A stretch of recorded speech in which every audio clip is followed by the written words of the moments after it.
Hey, good morning. It's a beautiful rainy day in Georgia, and I thought it was a great day to sit back and talk for a second about a very complex subject. It shouldn't be, but for some reason it is. It's pride. We see a lot of it in sporting events with the athletes bumping their chests and doing all kinds of crazy things, putting their thumbs up, it's all me. Pride is very destructive. Matter of fact, the Bible makes that extremely clear how destructive pride really is. In Proverbs, it tells us pride comes before destruction.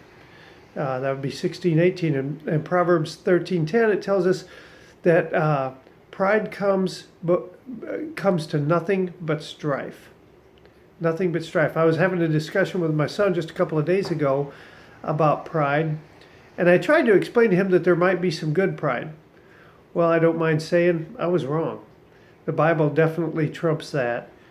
So I'm going to humble myself, take away any pride, and tell you that there is no good pride.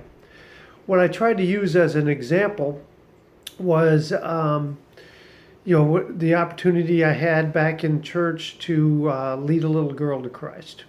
All right, it was in an Awanas program, and you could literally see in her eyes when she realized what John 3:16 really meant to her as we were working our way through that verse. It was a beautiful time. But that really wasn't pride. I sort of mistakenly took it as pride in what God had done. But in reality, it was joy. It was not pride. It was joy for what God has done, and it needs to stay at that point. It should never become pride. And if we're not careful, we can slip into that prideful mode and not even know it.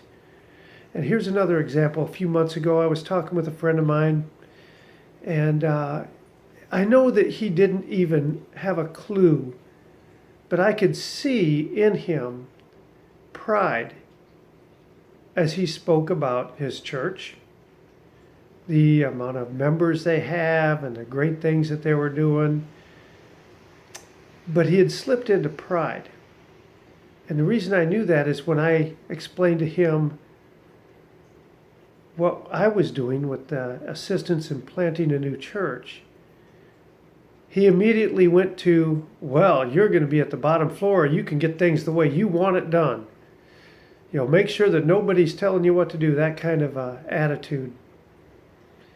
And at that point, I realized, pride has snuck into that conversation.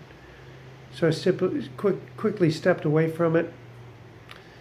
We have to be careful, church. The pride is out there. Don't mistake joy for pride. And don't mistake pride for joy. Because it's not. That's what we're doing in a lot of cases. We're having a joyful time, but we're not really worshiping God the way He would intend us to worship. 1 John 2:16 tells us, for all that is in the world, the lust of the eyes, the lust of the flesh, and the pride of life is not of the Father, but of this world.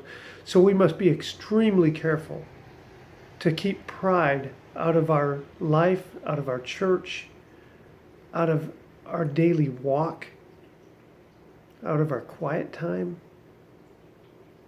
out of our prayers.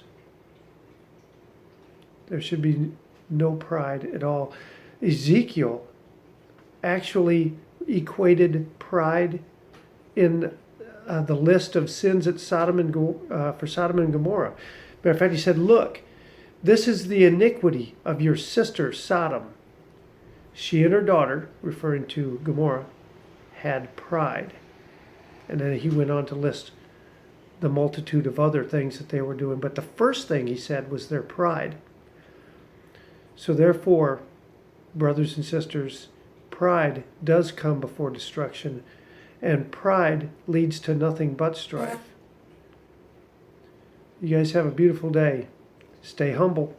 Keep pride out of your life.